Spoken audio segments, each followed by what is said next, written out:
customers, napaka-importante nila ka-negosyo. Sila yung bumubuhay sa ating mga negosyo. Kaya naman lahat tayo gusto dumami ang mga customers. Pero paano naman kung maraming tindahan sa ating lugar? Paano dadami ang ating customer kung tabi-tabi ang ating kakompetensya? Huwag kang mag-alala ka negosyo, panoorin mo lang ang video na to hanggang dulo at ituturo ko sa iyo kung ano ang mga ginawa ko para dumami ang ating customers at sa kalaunan ay naging suki ko na. At syempre, yan, kahit marami tayong mga katabi o kakompetensya sa ating lugar, ay patuloy pa rin tayong lumalago at lumalaki ang ating tindahan sa loob ng 2 taon.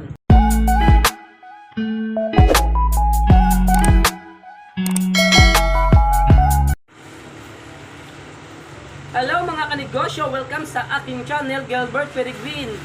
Ngayon po ay araw naman po ng Miyerkules. At wala pong masyadong bumibili sa atin. Yan, tahimik na po ang ating paligid. Ang oras po natin ay alas 3 na po ng hapon. At yan, medyo umuulan po sa labas. Medyo mahina po yung ulan. Kaya lang po, pag tayo walang payong, tayo ay mababasa. Kaya payo ko sa inyo mga kanegosyo, kung kayo po ay lalabas, magpapayong po tayo. Kasi nga po ay umuulan ngayon. At medyo yan, tahimik na. Ulan na lang po yung ating maririnig kasi wala pong masyadong tao. At pwede na po tayong mag-vlog. Ngayon po dito sa aming tindahan ay break po ng aking dalawang kasama ko dito. At ako ngayon po ang bantay. Siyempre wala pa pong bumibili, di nagba-vlog muna po tayo. So ano naman po yung isi-share ko sa inyo o ibabahagi ko sa inyo ngayong araw. So ang babahagi po natin sa inyo ay yung mga ginagawa natin na alam kong kayang-kaya mo rin. Yung mga ginagawa po natin kung paano po lalaki at dadami ang ating customers kahit maraming maraming kakompetensya o maraming tindahan dito sa ating lugar. So alam ko kayang-kaya mo ito at syempre wala naman pong sekreto. Ito lang po yung ginagawa ko sa tindahan namin para po lalo tayong dumami ang mga customers. Siyempre, ang una ko pong ginagawa, kinukompleto ko po ang aming mga paninda. Yes, tama po, kinukompleto ko po yung paninda namin. Hindi lang po yung mga fast-moving items o fast-moving product. Kinukompleto ko rin po yung mga hindi po mabibilis mabenta na produkto. So, kinukompleto ko po yan. Ang halimbawa po nito, meron po tayo mga tinda na yan, tulad po niyan, mga plastic cup.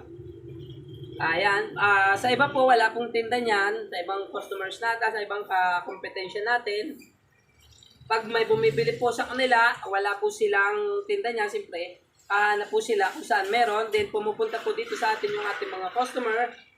At dito po sila makakita nitong mga plastic cup na to. Then pag nalaman po nila na meron tayo nito, sa atin na po sila lagi bibili. Kasi nga po meron po tayo nito. Sa kanila po wala. At tayo po meron, sa atin na po lagi bibili ang mga customer na naghahanap ng mga ganitong produkto o items. So yung mga ibang kakompetensya natin o ibang tabi nating tindahan, ayaw nila magtinda niya kasi nga po na-stock o kaya naman po ay na-expire yung mga ibang paninda na wala po sa kanila. Ang example po niyan, yung mga yan, non-food, yan, nagtinda po tayo niya kasi yan ay nakakadagdag benta sa ating tindahan. At yan po ay nakakatulong sa atin. And syempre din po yung mga groceries natin na mababagal po ibenta. Magtinda rin po tayo tulad po ng mga Jufran sweet chili na hindi naman po natin lagi kailangan. O yan po ang tinitinda natin. So sa iba po wala po niyan. Minsan po may bumili dito sa aming tindahan, tinatanong niya kung may tinda kami niyan. Siyempre, sinabi po namin meron kasi meron po kami niyan. Sa iba naman po, hindi nagtitinda nga po kasi nga po bira lang siya mabili. Nabibili lang po siya pag may mga okasyon, hinahanap lang po. Pero sa amin po ay nagkumpleto po namin yung mga ganyang paninda. Kasi nga po, importante po sa aming sari-sari store, kompleto po yung paninda kahit po yung mababagal ang bintahan ng mga produkto. So, yun po yung una nating ginagawa. Dapat po kompleto lahat ng ating paninda. Opo, tama po, kompleto po yung mga non-food or yung mga bihira lang kung hanapin na mga produkto sa ating tindahan.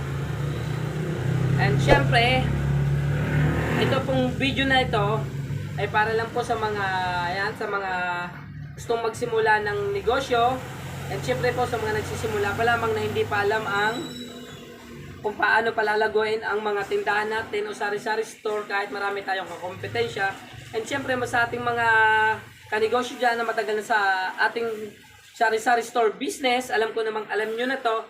Siyempre salamat na lang po sa inyong panunood at suporta sa aking channel. And thank you po sa inyo mga kanegosyo.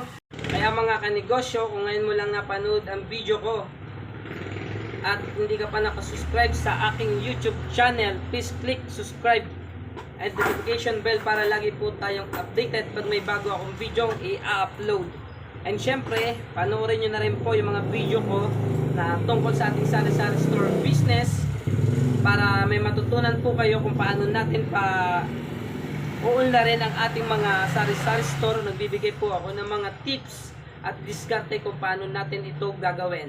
Ano pa po ba ang pwedeng makatulong sa atin para lalong dumami ang ating mga customers dito sa ating tindahan kahit marami tayong kakompetensya? Siyempre po, ang isa pa ang pwede natin gawin para dumami ang customers natin ay dapat po alamin natin kung anong oras po nagsasarado ang ating mga katabing tindahan or kakompetensya at anong oras po sila nagbubukas. Kung nagbubukas po sila ng alas 5 ng umaga, gawin po natin na alas 4 ng umaga tayo magbukas. At kung nagsasarado naman po sila ng alas 8 ng gabi, gawin po natin alas 9 ng gabi tayo magsarado. Para lang sa ganun po, yung isang oras na pagbubukas natin, nasarado na sila, sa atin nabibili yung ating mga customers.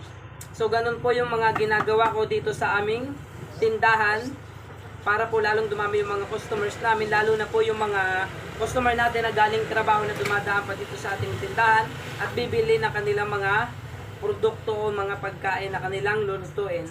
At syempre ganun din naman po sa umaga, marami pong bumibili sa atin ng mga nanay dito sa ating tindahan na niluluto pagkain para sa kanilang mga anak. Kaya po dumadami yung ating mga customers. Ganito nga po yung ginagawa namin at dumadami po yung suki namin kasi nga po maaga po kami nagbubukas at gabi na po kayo nagsasarado. Pero ang importante po mga kanegosyo, dapat po ay meron tayong katulong para hindi naman po tayo mahirapan magtrabaho. So dito po sa aming tindahan may kasama po akong dalawa. So ako po yung namimili, din ako rin po yung nagbabantay pag break nila at sila naman po yung nagbabantay kapag wala ako. Yun yung mga kanegosyo ang ginagawa kong dito sa aming tindahan para lalo pang dumami ang aming mga customers. Yung ginagawa natin pag nandito tayo sa ating tindahan, lagi po tayong nakangiti at nakasmile sa ating mga customers at lagi din po natin silang binabati gini-greet natin ang customer natin ng magandang umaga, magandang tanghali, magandang gabi.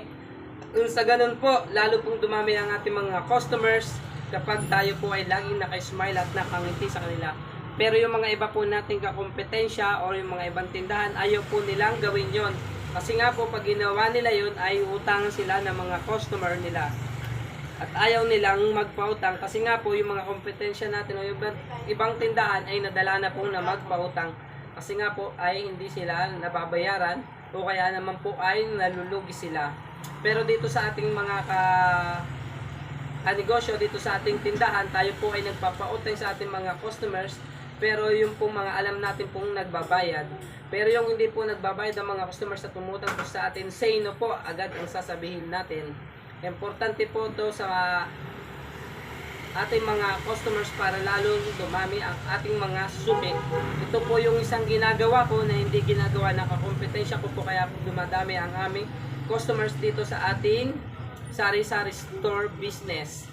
At sana naman po ay nakatulong ang video ko sa inyo na nanonood ngayon at sa mga gustong magsimula ng negosyo at sa nagtitinda na po o nag-uumpisa na ng kanilang mga sari-sari store business at sa matagal na po sa industriya ng pagninegosyo, alam nyo na to.